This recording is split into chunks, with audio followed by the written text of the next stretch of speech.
अस्सलामुअलैकुम वरहमतुल्लाहि वबरकातुहू। My name is Ishaan Hussain और ये आपका प्यारा सा चैनल है केमिस्ट्री टाइगर्स। पिछली वीडियो में हम देख चुके हैं डिस्कवरी ऑफ इलेक्ट्रॉन और discovery of neutron, discovery of electron और डिस्कवरी ऑफ प्रोटॉन। और आज का जो हमारा टॉपिक है वो है डिस्कवरी ऑफ न्यूट्रॉन। ठीक है, अगर आपने वो वीडियो नहीं देखी तो जो है वो डिस्क्रिप्शन में उसका लिंक मौजूद है, क्लिक करके आप देख सकते हैं। सबसे पहले जो है वो न्यूट्रॉन का जो कॉन्सेप्ट है, न्यूट्रॉन के बारे में कुछ जो है वो हमने रदरफोर्ड से भी सीख लिया था। रदरफोर्ड जो है वो कुछ हमें बता के गए थे कि एटॉमिक जो है वो एटम के न्यूक्लियस में इन 1920 में, ठीक है, साइंटिस्ट का नेम क्या है, रदरफोर्ड। ठीक है जी। इसने कहा कि जो एटम है उसका जो न्यूक्लियस है उसमें आप प्रोटॉन डिस्कवर हो चुके थे, ठीक है, यहाँ पे इलेक्ट्रॉन थे,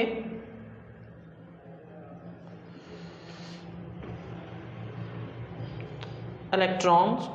उसने कहा कि जो एटम का न्यूक्लियस है उसका मास जो है वो बराबर नहीं है नंबर ऑफ प्रोटॉन्स के, नंबर ऑफ प्रोटॉन्स के इक्वल नहीं है। तो इसका मतलब इन प्रोटॉन्स के अलावा भी कोई और पार्टिकल होगा, ठीक है, कोई और पार्टिकल होगा इसके अंदर। ठीक है जी। तो ये जो है वो रदरफोर्ड भी हमें कुछ बता के गए थे कि जो मास ऑफ न्यूक्लियस है, मास ऑफ एटम का मतलब जो न्यूक्लियस है उसका जो मास है वो नंबर ऑफ प्रोटॉन के बराबर नहीं है। ठीक है, मास ऑफ प्रोटॉन्स के बराबर नहीं है। इसका मतलब इसके अलावा भी कोई पार्टिकल न्यूक्लियस के अंदर होगा। ठीक है। और आखिरकार जो है वो 1932 में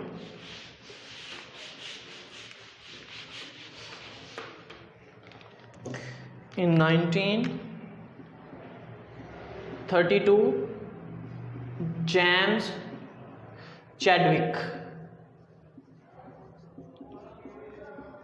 चैडविक इन्होंने जो है वो न्यूट्रॉन को डिस्कवर कर लिया। और इस काम पर जेम्स चैडविक को, ये फिजिशियन हैं, फिजिस्ट के जो है वो माहिर हैं, और इनको इस काम पर 1935 में जो है वो नोबेल प्राइज़ भी मिला था, नोबेल प्राइज़। ठीक है जी, इस चुका है। ठीक है जी। आज का जो हमारा टॉपिक है वो डिस्कवरी ऑफ न्यूट्रॉन है, जो कि हम पहले डिस्कस कर चुके हैं। अब इसके एक्सपेरिमेंट पे बेसिकली हमने बात करनी है कि इसने एक्सपेरिमेंट कैसे किया। एक्सपेरिमेंट भी उसने एक जो है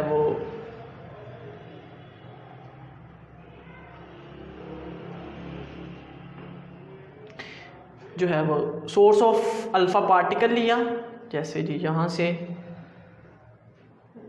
सोर्स ऑफ पार्टिकल बना देता हूँ। ठीक है, ये मेरा क्या है, सोर्स ऑफ अल्फा पार्टिकल। ठीक है जी। यहाँ पे उसने अपना टारगेट रखा और ये जो सोर्स जो है वो, ये सोर्स जो है ये पोलोनियम, ठीक है, या रेडियम भी ले सकते हैं, पोलोनियम भी। और यहाँ पे हमने बेसिकली पोलोनियम लिया हुआ है, पोलोनियम 84 और 2160 पोलोनियम। ठीक है जी। यहाँ पे हमारा टारगेट है और टारगेट उन्होंने जो है वो बेरियम। जब इसके साथ वो रेजेस जो हैं वो टकराई, ये जो पार्टिकल्स जो है अल्फा पार्टिकल जो हैं वो टकराए, तो इनसे कुछ रेज निकली। यहाँ पे उसने जो है वो डिटेक्टर रखा, चार्ज डिटेक्टर। ठीक है, डिटेक्टर। और इसकी जो है वो ये सुई थी और ये यहाँ पे ये सिर्फ 0 पे रहा। ठीक है जी।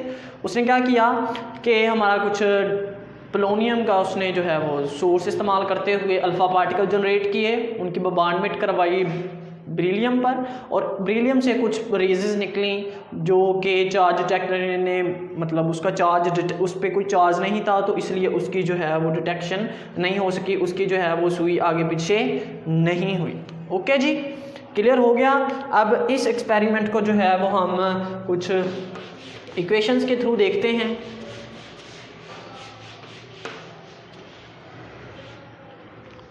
बेसिकली क्या था कि हमारा पोलोनियम जो है वो चेंज होगा, क्योंकि ये रेडियो एक्टिव है, तो रेडियो एक्टिव जो है वो रेडिएशन खारिज करते हैं। तो ये जो है ये लेड में चेंज हो गया 82 और प्लस अल्फ़ा पार्टिकल। ठीक है, जब भी आपसे यहाँ पे कोई सवाल पूछा जा सकता है कि ये उसका एटॉमिक नंबर है, ठीक है, और ये उसका एटॉमिक मास है, कुछ भी, ठीक है, द एटॉमिक नंबर ऑफ कोई भी मतलब एटॉमिक नंबर किसी भी चीज़ का बता दे, atomic number of substance is, ठीक है, वो लिख दे जी 15, ठीक है, and atomic mass of substance is, ठीक है, उसका जो है वो ज़्यादा कर दे, कुछ भी, मतलब ये मैंने फ़र्ज़ी लिखा हुआ है जी, फ़र्ज़ी लिखा है, तो उसमें से अल्फ़ा डिके हुई है, तो बताएं जी उसका एटॉमिक मास और एटॉमिक नंबर कितना रह गया। तो आप एटॉमिक मास में से जो है वो 4 कम कर देंगे, एटॉमिक नंबर में से 2 कम कर देंगे, और बाकी जो बचेगा वो उसका एटॉमिक मास और एटॉमिक नंबर होगा। क्लियर जी। तो पहला रिएक्शन था कि उसमें उसने जनरेट किया, जनरेट करने के बाद ये जो अल्फ़ा पार्टिकल हैं वो बेरिलियम के पास, उसका एटॉमिक नंबर 4 और 9 एटॉमिक मास, जब ये रिएक्शन हुआ तो उस पर बम्बार्डमेंट यानी कि इनका रिएक्शन हुआ तो कार्बन बना और प्लस न्यूट्रॉन निकला, ठीक है, एक न्यूट्रॉन। उसने ये जो वाली जो चीज़ निकली थी ये बेसिकली न्यूट्रॉन थी और इस पे कोई चार्ज नहीं था एक्सपेरिमेंटली भी, और ये हमने इक्वेशंस ये 2 हैं, ये आप नोट कर लें अगर आपकी बुक पे नहीं लिखी हुई तो इम्पॉर्टेंट हैं ये वाली भी और ये दोनों भी। और अल्फ़ा डिके अगर हो तो उसका एटॉमिक मास 4 कम हो जाता है और एटॉमिक नंबर 2 कम हो जाता है। Okay, clear. ओके जी, यहाँ से अब हमारा जो टॉपिक है वो इसी के प्रॉपर्टीज़ ऑफ न्यूट्रॉन पे चलेगा सारा। फर्स्ट जी प्रॉपर्टी जो है हमारी है वो है we they have no charge, ठीक है, इस पे कोई चार्ज नहीं होता। बिकॉज वजह क्या थी कि उन्होंने इलेक्ट्रिक फील्ड या मैग्नेटिक फील्ड लगाई लेकिन उसकी डिटेक्शन ही नहीं हुई। हमने यहाँ पे लगाया था ना चार्ज डिटेक्टर, उसकी डिटेक्शन ही नहीं हुई, उसकी सुई हरकत में ही नहीं आई, ठीक है। इसका क्या मतलब था कि भाई ये जो इस पे कोई चार्ज, उस पार्टिकल पर कोई चार्ज नहीं है। Okay ji, clear. Third ji, the mass of neutron is equal to mass of proton.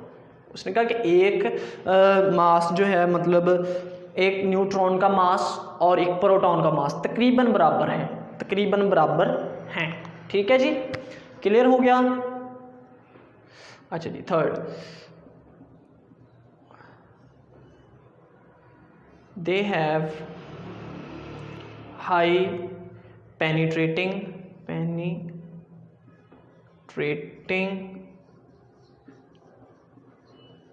power, they have penetrating power, highly penetrating का मतलब होता है किसी के अंदर सरायत कर जाना, उसके अंदर घुस जाना, ठीक है। तो ये पार्टिकल कोई सब्सटेंस के जो हैं उसके अंदर काफ़ी हद तक गुजर जाती हैं, उसके अंदर सरायत कर जाती हैं, ठीक है जी, क्लियर होगा ये कंसेप्ट।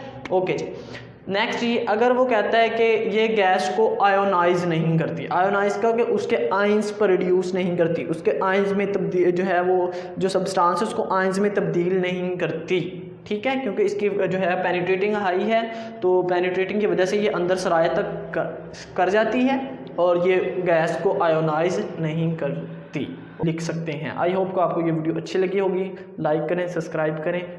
खुदा हाफिज़, अपना ख्याल रखें।